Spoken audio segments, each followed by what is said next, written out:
Namo tassa bhagavato arahato samma sambuddhassa. Namo tassa bhagavato arahato samma sambuddhassa. Namo tassa bhagavato arahato samma sambuddhassa.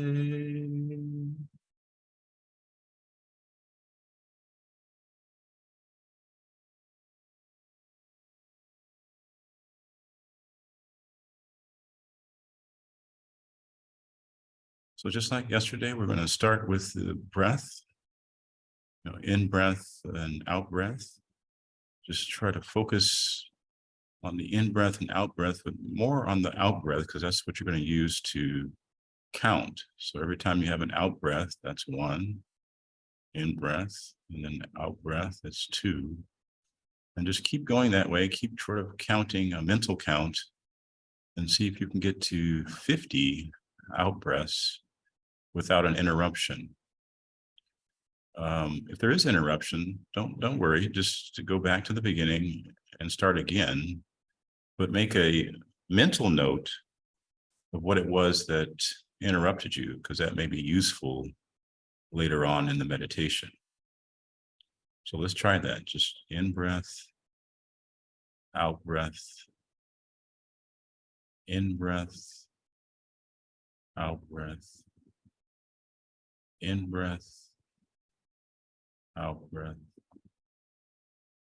in breath, out breath, in breath, out breath, in breath, in breath, out breath.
And to continue focusing on your breath, but visualize yourself at peace without any worries or troubles, and breathe in that peace.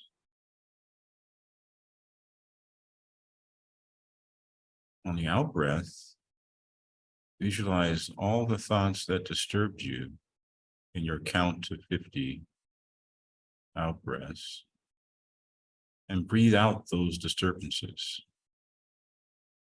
So breathe in peace and breathe out disturbance. Breathe in peace. Breathe out disturbance. Breathe in peace. Breathe out disturbance. Breathe in peace. Breathe out disturbance. Breathe in peace. Breathe out disturbance. Breathe in peace. Breathe out disturbance. Breathe in peace. Breathe out disturbance. Breathe in peace. Breathe out disturbance. Breathe in peace. Breathe out disturbance.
So we're going to begin with the first intention of balanced mind meditation.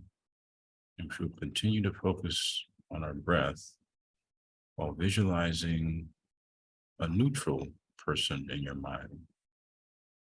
This could be someone you passed in the street, someone standing in line with you at the store, any strange person you do not know, but whose face you can remember.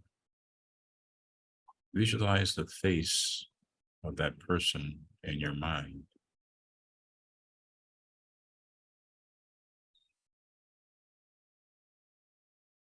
And while holding the vision of this person's face in your mind, add another person next to them, an easy to love person next to the neutral person.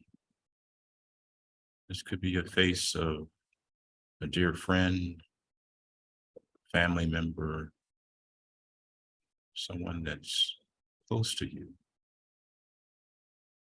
Place the face of that loved person next to the face of the neutral person.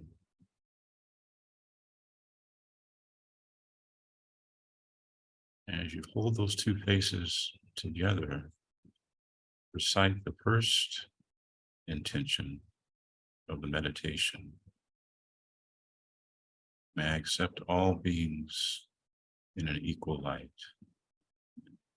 May I accept all beings in an equal light. May I accept all beings in an equal light. May I accept all beings in an equal light. May I accept all beings in an equal light. May I accept all beings in equal light.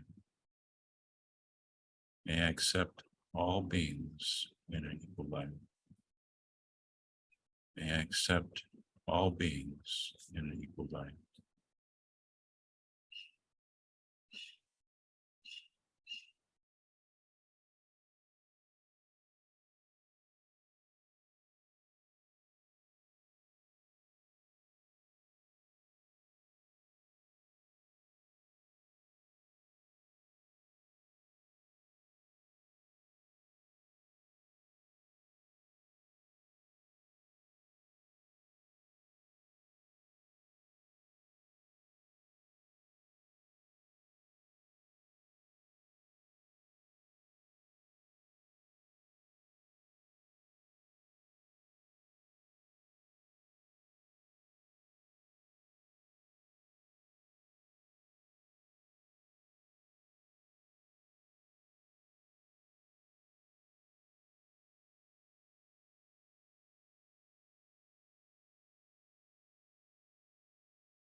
So staying with the first intention, we're going to drop the image of the neutral person from your mind and replace it with a difficult person. That's someone you like to avoid, someone who's caused you harm, a difficult person, and place that face of the difficult person next to the face of the loved person and recite the first intention. It's difficult to do. You can imagine that the difficult person is suffering. And that's why they're being difficult. And you don't know the reason why they're suffering, but that's the cause why they are difficult. So place that person's face next to the loved person and recite the first intention. May I accept all beings in an equal light. May I accept all beings in an equal light. May I accept all beings in an equal light. May I accept all beings in an equal light. May I accept all beings in an equal light. May I accept all beings in an equal light. May I accept all beings in an equal light. May I accept all beings in an equal light. Continue to silently recite the first intention, holding the face of the difficult person and the loved person side by side in your mind.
Staying with the breath, we're now going to move on to the second intention, in which we try to view material objects in an equal light. So continue to focus on your breath and imagine something, some material object that you've been wanting for a long time, or you don't want to lose.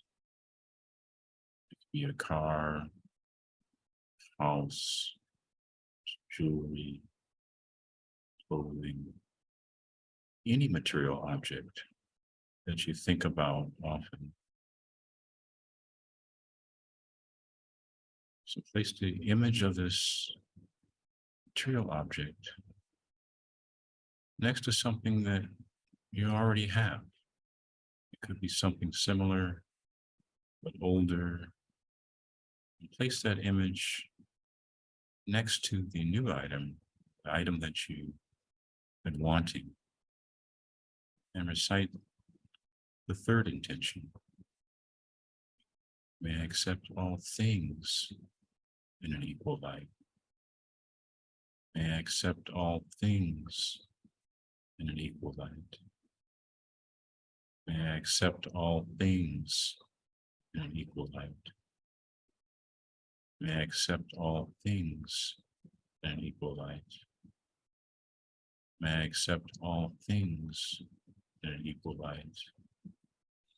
May I accept all things in an equal light. May I accept all things in equal light. May I accept all things in equal light. Just continue with the third intention while holding the two objects in your mind.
So now we're going to move on to the third intention,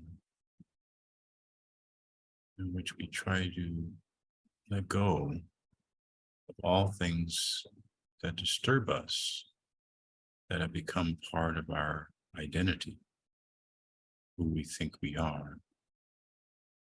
So continue with the in-breath and the out-breath, and imagine some beautiful form. It could be a human body, it could be a sunset, any form that's beautiful to you. Imagine this form in your mind. Remember its shape, its color, or other physical quality. Hold an image of yourself next to this beautiful form and recite third intention. I accept all forms as impermanent, not mine, not part of me. I accept all forms as impermanent, not mine, not part of me. May I accept all forms as impermanent, not mine, and not part of me. May I accept all forms as impermanent, not mine, and not part of me. May I accept all forms as impermanent, not mine, and not part of me. May I accept all forms is impermanent, not mine, and not part of me. May I accept all forms as impermanent, not mine, and not part of me. May I accept all forms as impermanent, not mine, and not part of me. Continue citing this third intention of holding the beautiful form next to an image of yourself. And when you cite each citation on the out breath, try to move the form further away from the image of yourself. Keep doing that with each out breath, move it a little further until eventually it's at the very edge of your visual field and then drops off. All that's left is the image of yourself. Accept all forms is impermanent, not mine, not part of me. I accept all forms is impermanent, not mine, and not part of me. May I accept all forms as impermanent, not mine, and not part of me. I accept all forms as impermanent, not mine, not part of me. I accept all forms as impermanent, not mine. May I accept all forms as impermanent, not mine.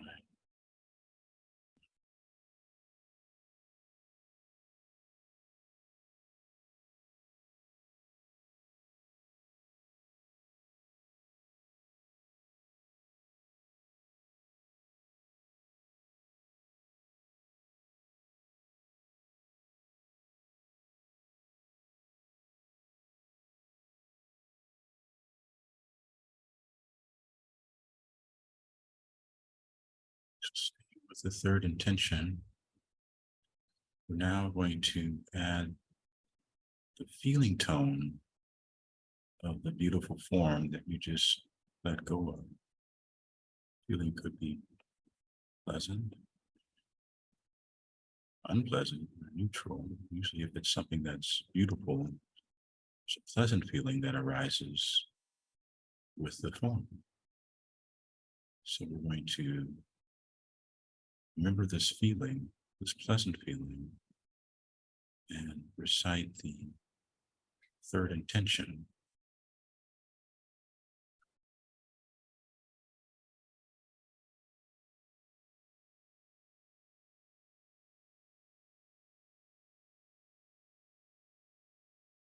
Accept all feelings as impermanent, not mine, not part of me. May I accept all feelings as impermanent, not mine, and not part of me. May I accept all feelings as impermanent, not mine, and not part of me. May I accept all feelings as impermanent, not mine, and not part of me. May I accept all feelings as impermanent, not mine, not part of me. May I accept all feelings as impermanent, not mine, not part of me.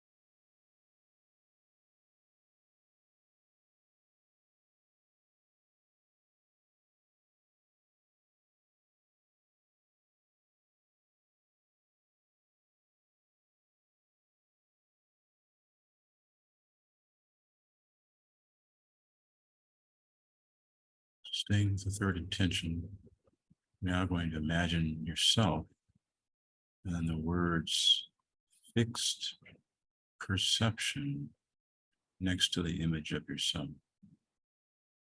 The idea with removing fixed perceptions is that they disturb us and the reality does not match what we expect. So we're going to let go of these fixed perceptions in this third intention. So again, imagine yourself, image of yourself, next to the words fixed perception. And on each out breath, try to move those words further out, away from yourself, to the edge of your visual field until they drop off. Each out breath.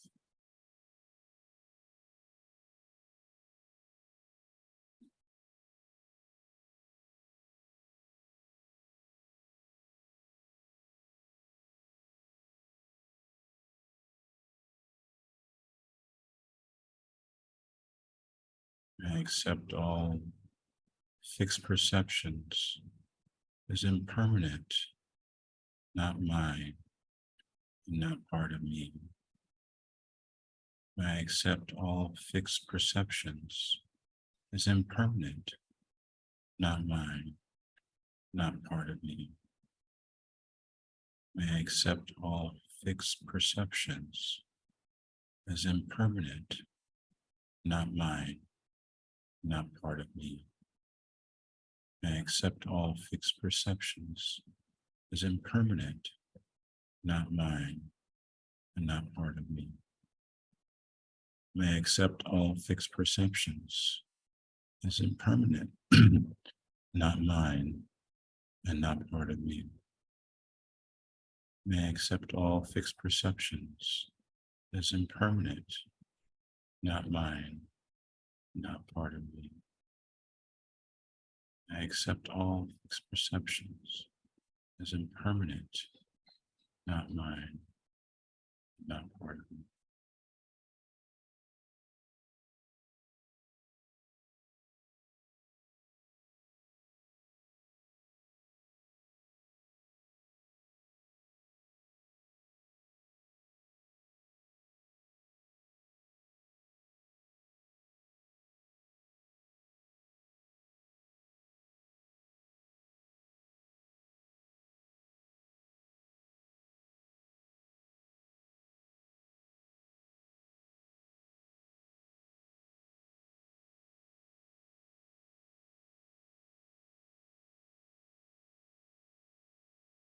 So continuing with the third intention, we're now going to add ideas to your visual field. These could be ideas that you have that were challenged, surpassed by a better idea, different idea, which disturbed you because you were clinging to your idea. All ideas come and go and are constantly improved on by others. Better ideas come along and replace the old ones. New and different ideas are disturbing because our mind clings to our ideas as the best idea without recognizing it may be best for you, but not best for someone else. But other ideas are better at accomplishing the same purpose than your idea. So we're going to try to let go of ideas so we no longer cling to them, so they no longer disturbed when someone presents a different idea than your own. So recite the third intention by facing some idea, maybe an idea that's you're fond of, particularly fond of. Maybe you remember having an argument with someone because they didn't like your idea. So try to visualize this idea in your mind and recite the third intention. May I accept all ideas as impermanent, not mine, not part of me. May I accept all ideas as impermanent, not mine, and not part of me. May I accept all ideas as impermanent, not mine, and not part of me. May I accept all ideas as impermanent, not mine, and not part of me.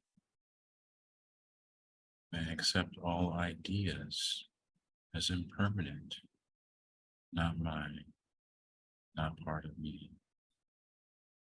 May I accept all ideas as impermanent, not mine, not part of me. May I accept all ideas as impermanent, not mine, not part of me. May I accept all ideas as impermanent, not mine, not part of me.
The last part of the third intention involves non-clinging to sense-based consciousness, touching, tasting, smelling, hearing, seeing, and mind-based consciousness.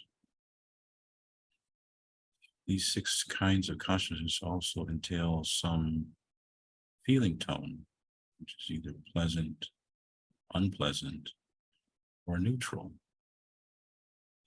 The tendency of the mind is to cling to sense objects that have pleasant feelings and push away sense objects that have unpleasant or neutral feelings that are neither pleasant or unpleasant, which are also characterized as boring because of their neutral character. All feelings derived from sense objects are impermanent, subject to change, and eventually decline in satisfaction. And we therefore want to call to mind this impermanent nature of the feelings, and then breathe out the feelings and the object of the sense object that produces the feeling that has become associated with your identity. Here, I want you to choose some sense object that is pleasant to one of your 6 senses. It could be like the beautiful form in the first part of the third intention, or it could be a mind-based object like praise. So praises you, feels good to the mind, but sometimes when you're not praised, then you become disturbed because you're clinging to that pleasant feeling of being praised without realizing. So we're going to let go of these kinds of feelings and the sense object that produces it in the third intention.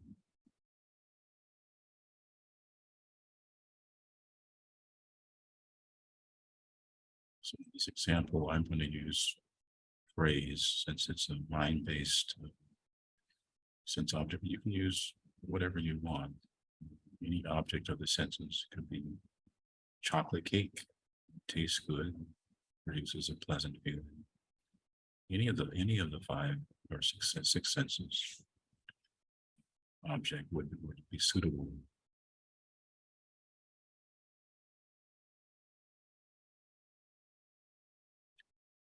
I accept all praise and its feeling as impermanent, not mine and not part of me.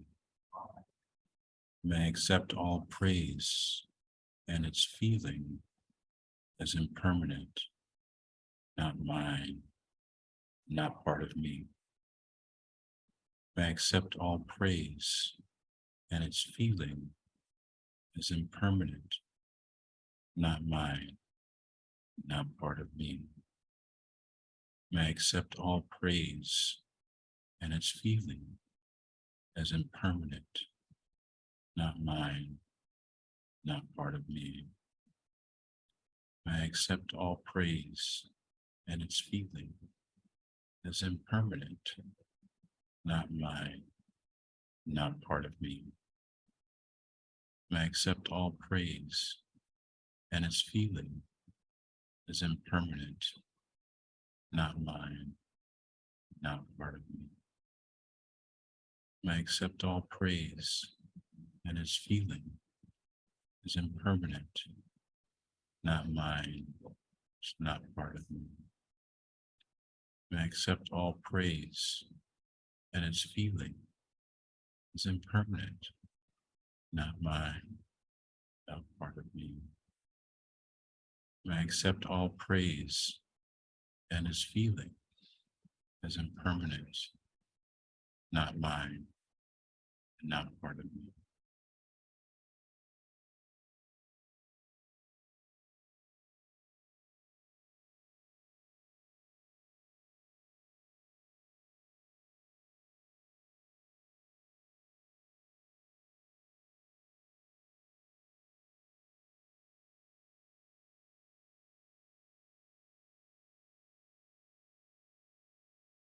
So similar to the previous items in the third intention, which each out breath, try to push praise and its feeling tone out of your visual field. So each out breath, you just sort of move it further away from the image of yourself until it drops out of your field. Accept all praise and its feeling is impermanent, not mine, not part of me. I accept all praise and its feeling is impermanent, not mine, not part of me. I accept all praise and its feeling is impermanent, not mine, not part of me. I accept all praise and its feeling is impermanent, not mine, not part of me. I accept all praise and its feeling is impermanent, not mine, not part of me. I accept all praise and its feeling is impermanent, not mine, not part of me. Accept all praise and its feeling is impermanent, not mine, not part of me.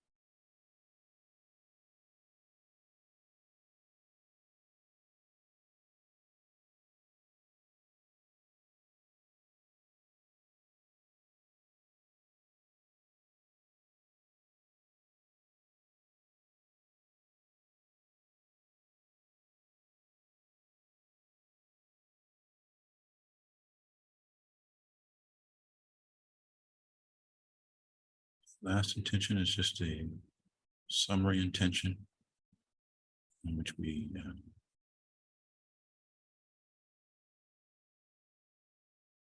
summarize the entire meditation in one intention.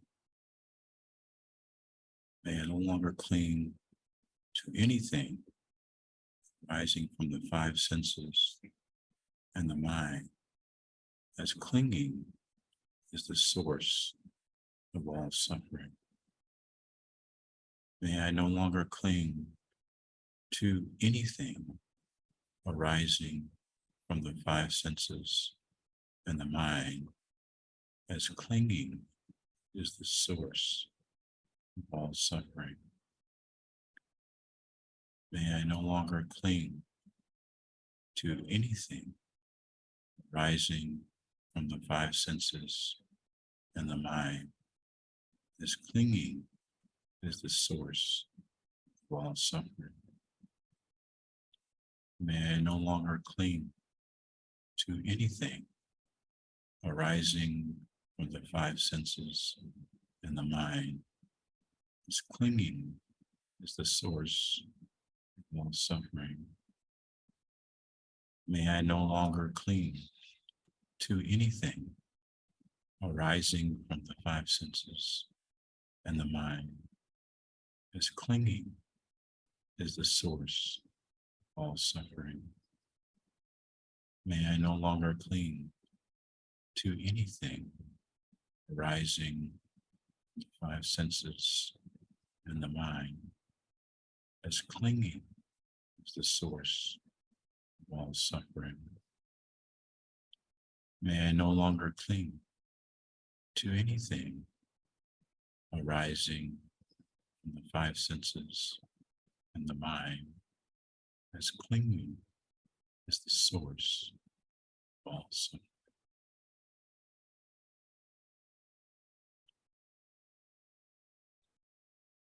Sadhu.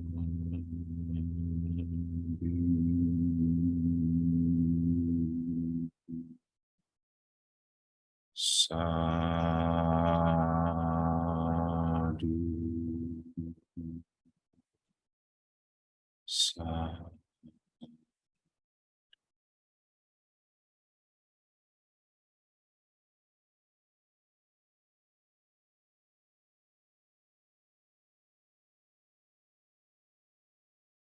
Okay, so that's the end of the meditation. Are there any questions? Yes, I have one. Okay. The third intention is playing with my logical mind like crazy, Okay. because so many of the traditions that I have practiced and still do talk about being connected. Mhm. And this seems to talk about just the opposite. So is there anything we are connected to? When you say connected to people Or objects? connected to spirit, connected to anything? I get the idea that we're not supposed to be connected to material objects. Right. But I'm Native American, and so we always talk about being connected to Mother Earth and to Great Spirit and those kinds of things. And when I was releasing the sunset, which was my beautiful form that I had in my mind, it was strange, because normally I would try to connect to that, not let it go. Well, that's a good example. So when you have a sunset, you see something beautiful, and it is pleasant, has a pleasant feeling tone. But what happens when it's a rainy day, then you're disturbed because you no longer can see this beautiful form that you're clinging to. And so the idea behind the meditation, Okay. letting go of the sunset, is so that when it's a rainy day or a cloudy day where you can't see the sunset, you're no longer disturbed. But when it is there, yeah, you can fully enjoy the sunset. It's not saying that you can't fully enjoy it. You just sort of let it go. Once the sun goes down, you don't Oh, okay. continue holding on to it, so that when it doesn't appear, or we have 20 rainy days in a row, you don't get depressed because you can't see the sunset. And so this is really the idea behind the meditation. It's really just a non-clinging, not non-enjoyment or non you can full that Okay. my, So is my the my experience is that you more fully enjoy the sunset when it appears, when you have this letting go process, because you're fully there. And so but the idea again is, if it doesn't appear, you're still okay. You're Yeah, not depressed or disturbed because you're clinging. You want to see this form because you're really, there's a feeling tone you're not aware of that's a pleasant feeling tone associated with it. That's what you're actually clinging to, and you really want to feel that again, and that's why you're disturbed when you can't do that. And so that's the idea behind it. that makes so much more sense. Thank you for clarifying. Okay, sure. Okay. Any other question? I didn't really have a, can you hear me? Yes. I didn't have necessarily a question, well, maybe a question, but more of a statement about part of the meditation where I had to put in a person who had a difficult time with a person that I had great feelings for. Right. And that was really difficult because that the person that I have not so great feelings for creates such an emotional Right. anger in me that I had time. I mean, I had a hard time getting past that because that overwhelmed the person who I felt this great love for. And then it released all these emotions to where I had a hard time even functioning throughout the rest of the meditation. So I just Yeah, don't that know if there's going to be like some kind of way at, because meditation and hypnosis and all those type of things bring out great emotions for a person or like someone like me maybe. And how do we deal with the repercussions of that after doing this meditation kind of yeah. study that you're doing? Because it brings up some things and I didn't even know if maybe even from yesterday from having the triggering, I don't know if it had anything to do with the meditation or my stress, but I ended up having a migraine and I couldn't do any more of my work or classes.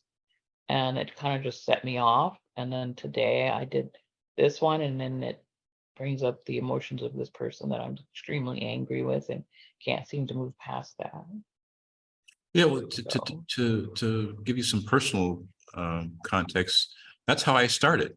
23 years ago, I was really angry. I was really upset at some people that done some really terrible things to me. In fact, I had some murderous thoughts, to be honest. I had some murderous thoughts, and I did this meditation, and I couldn't do it. I was the same position where you were. Whenever I think of these people, I would get angry, and I couldn't possibly wish any kind of good thoughts toward them or associate them with anything positive. And I basically couldn't do it. And so the meditation teacher, she sort of had me shift my perspective where I was able to see that person as suffering and wanting to have them in their suffering. And that kind of was what moved me past it. It's like, well, I never really thought of them as being suffering before. I just said just felt the pain from whatever they did, and that's all I was focused on was my pain, not their suffering. And so when I shifted and started to think about their suffering, then it was a little easier to do the meditation. And that was the big breakthrough actually for me personally, 20 something years ago, where I was able to finally let go of all the anger and hatred and ill will toward that person, so that even when they were in my face personally, nothing arose anymore. It was just, it's amazing how this meditation just completely just lifted all the anger, because now I was able to, once I was able to see them as suffering, I could actually place them next to my mother, who's almost like a goddess in my perspective. And so having them in the same light and loving them in the same light was a big breakthrough for me. But you're right, it did take some time. It wasn't something immediate. But part of what allowed me to make the shift was this shift in perspective where I was able to see them as suffering, and that's why they were causing me to suffer.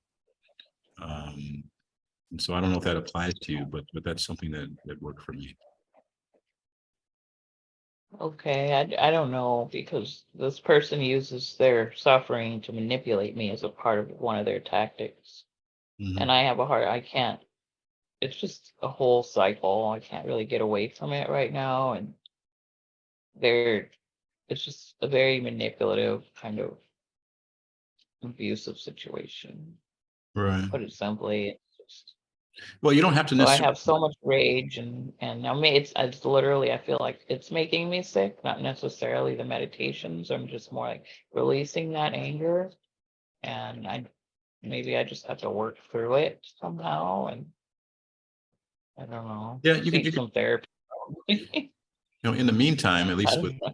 with this meditation, you can maybe pick someone else. It doesn't have to be that person, just somebody else who's maybe less difficult Yeah, than the but one that. it's kind of overwhelming me, but that would be great if I just probably can pick some. Yeah.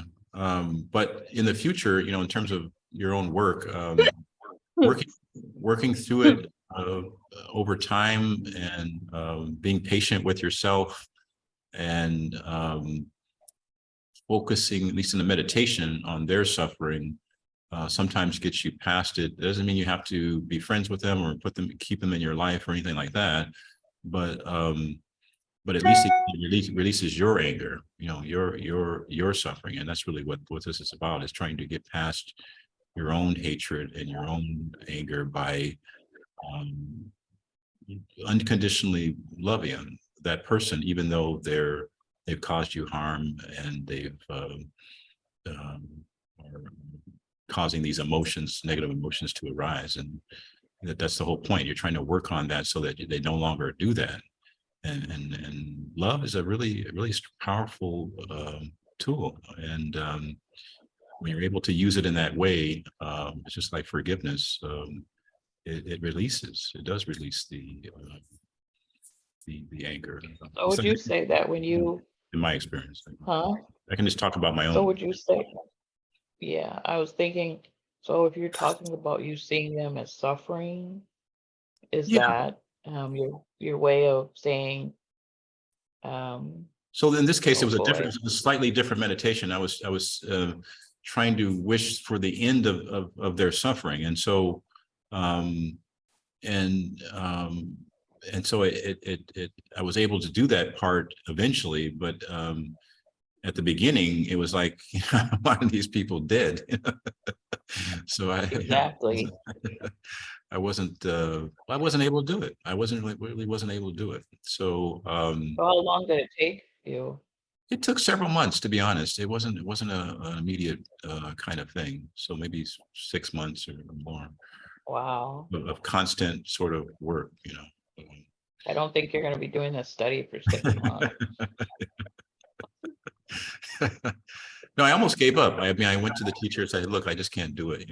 Whenever I think of these people, it just bothers me, and so I just can't do it. And I just kept working on it. I worked with sort of what she was saying about shifting the perspective, and over a longer period of time, eventually, yeah, it worked, and it was a big release. In fact, it was a big breakthrough, actually. It's a big breakthrough. Wow. Maybe I should go see your teacher. Yeah.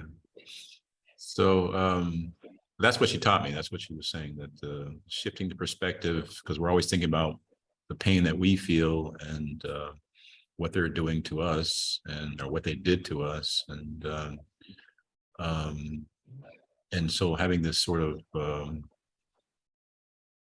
empathy switch, where you're putting yourself in their shoes and actually suffering as they would be suffering, and feeling that, actually genuinely feeling that suffering that they're feeling, then wanting them to end to that suffering becomes more genuine. And so that's the way I was able to get to it. But it wasn't instant. It did take some time. Thank you. All right. Okay. Anything else? Yeah, just No. along those same lines. My person is actually Trump. And because I've been to war to fight for this country. I love this country, and I have a lot of negative feelings toward what he has done and is trying to do and might do in the future. And so, when I along the same lines of what you said, I think about, even though he grew up with like a silver spoon in his mouth, from what I hear, his relationship with his dad was pretty much zero. Dad was out making those millions or billions. I just try and think that, and I guess people in general that I run across who have zero concern for their capacity to hurt others. I kind of try and imagine what a failing or an absence in their heart they must be living with. And, compared to those of us who care about people, who I assume everybody else here, here is one such, because they probably wouldn't be here if they didn't, want to help you with what you're working on. Considering how that care makes life, so much more rich, to think about what someone's day-to-day existence must be like if they have zero of that richness, and can just go through life every day like, who can I screw over or whatever. That's kind of like a walk in hell as I imagine it, relative to, what life could be if they had a heart. And so, I kind of just, what their upbringing must have been like, and how absent love must have been for them to be where they are now and have zero compassion for others. I think of it as a walk in hell. Yeah, well, just so that was my person too. Trump was my difficult person. I had the same exact feelings as you just expressed, and so I use him as my difficult person. And I can't say I'm 100% there, but I'm not as disturbed as I used to be. Every time I just hear his voice or face, I would just like, I just couldn't stand it. And so I said, I got to work on this. It was just too much. And so I had to work on it, because I can't be disturbed like that by some guy. And so I started to use him. Yeah, I use Trump as my difficult person. And I've gotten a lot better actually in dealing with him. Or his voice and his image, etc. A lot of it is the same kind of thing. This whole narcissism, personality disorder really is a mental disease, and it's harmful not just to others, but harmful to the person. They don't realize it, but it is. And it's just like any other mental condition. You should hope that the person is able to improve, become more aware of their condition and how to become better. Example of this, I had the same issue with Bush, George Bush, previous president before Obama, and I used to use him actually as a difficult person, and he actually did change. In fact, Michelle Obama is actually good friends with him. I was first I was kind of stunned, and then I started to hear her story about her relationship with Bush and how it developed and evolved over time, how he changed over time. And it really was, it was moving. It was like, again, it's kind of what I'm trying to do with Trump, is that eventually he sort of self-reflects, at least your hope is, and improves, becomes a better person. And you should want that. You really should want that, for that person to be a better person. So this is what the meditation is intended to do, is to really unconditionally love that person with the hope that they will eventually become a better person, so that they don't suffer, and if they don't suffer, they're not going to cause other people to suffer.